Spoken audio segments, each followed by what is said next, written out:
Shahiduddin Chowdhury any MP, মাননীয় মন্ত্রী, পানি সম্পদ মন্ত্রণালয়, গণপ্রজাতন্ত্রী বাংলাদেশ সরকার।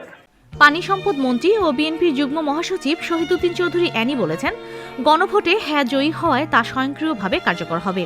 হ্যাঁ এর জন্য আলাদা কোনো শপথের প্রয়োজন নেই বলেও মন্তব্য করেন তিনি।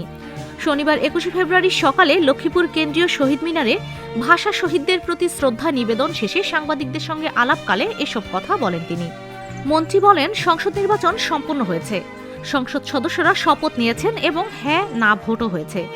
গণভোটে হ্যাঁ জয়যুক্ত হওয়ায় বিষয়টি স্বাভাবিক প্রক্রিয়ায় সংসদে উত্থাপিত হবে এবং তা কার্যকর হবে। এটি জুলাই সনদ।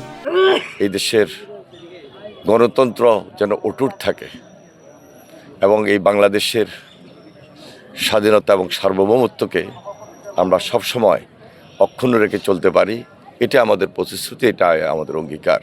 তিনি আরও বলেন, মব সৃষ্টি করে বিশৃঙ্খল পরিস্থিতি তৈরি করা উচিত নয়। মব কালচার দেশের অগ্রগতির পথে বাধা হতে পারে, তাই সবাইকে দায়িত্বশীল আচরণ করতে হবে। সরকার ও দেশকে সহযোগিতা করার আহ্বান জানিয়ে তিনি বলেন, কেউ ভিন্ন পথে গেলে তার দায় দায়িত্ব সংশ্লিষ্ট ব্যক্তিকেই বহন করতে হবে। তৈরি করতে গেলে বাংলাদেশ গড়ার ক্ষেত্রে তো বাধা হতে পারে, সুতরাং যারাই বাংলাদেশ গড়ার ক্ষেত্রে বাধা দিবে তারা দেশের শত্রু হিসেবে পরিণত হবে। সুতরাং মব কালচার থেকে ফিরে এসে আমাদের দায়িত্বশীল অবস্থান থেকে আমাদের কথা বলতে হবে, কাজ করতে হবে।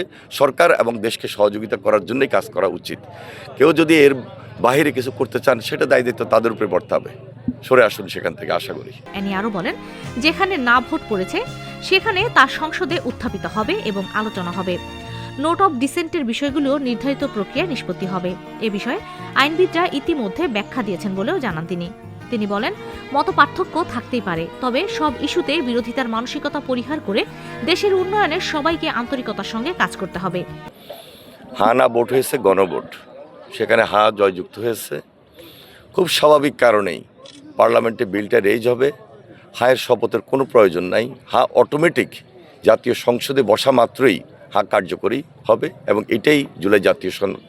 যেখানে না ভোট হয়েছে সেই না ভোট অনুযায়ী সেখানে পার্লামেন্টে রেজ হবে, আলোচনা হবে, তার ভিত্তিতে আবার নির্ধারণ হবে না যেখানে নোট অফ ডিসেন্ট দেওয়া হয়েছে সেটা কি হবে, সেটা পার্লামেন্টে নির্ধারিত হবে। এ সময় জেলা বিএনপির সদস্য সচিব শাহাবুদ্দিন সাবু, যুগ্ম আহ্বায়ক হাসিবুর রহমান, সদর উপজেলা বিএনপির সভাপতি মাইনুদ্দিন চৌধুরী রিয়াজ, সাধারণ সম্পাদক শাহ মোহাম্মদ ইমরান, লক্ষ্মীপুর পৌর বিএনপির সভাপতি রেজাউল করিম লিটন ও সাধারণ সম্পাদক নিজামুদ্দিন সহ দল ও অঙ্গ সংগঠনের নেতাকর্মীরা উপস্থিত ছিলেন।